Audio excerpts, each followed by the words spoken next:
Okay, so let's talk about what we're going to learn this semester. You're actually going to cover two topics. The first one is commerce. So we're going to teach you about what commerce means, and you're actually going to have an assessment piece, which means you're going to make up a budget. Now, commerce is just a fancy way of saying basically buying things and selling things. So here on this graphic, you can see there's got the word economy across the top. And then you've got producers, and you've got a picture of a factory, and then you've got consumers handing over the money. So that's a fancy way of saying what commerce is. An economy is the name we give to the whole financial, monetary process in a country. Monetary is just a fancy way of saying money.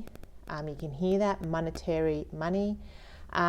So commerce is about how we buy things, why we buy things, what protections you have as a consumer, what protections you have as a producer.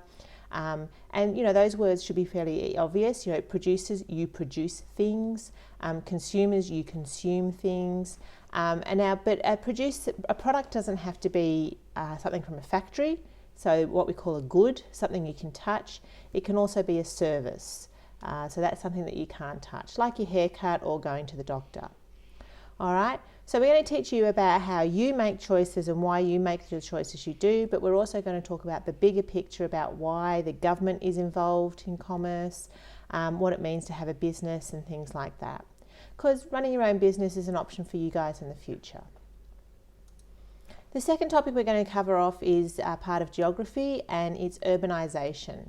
This is a fancy way of saying people moving to cities.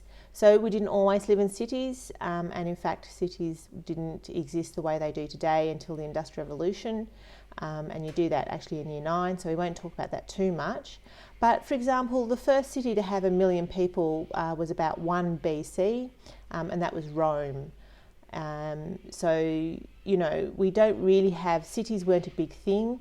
After the Roman Empire, cities actually fell back, so they declined, and so they became less common, and particularly in the Middle Ages, which you should know about.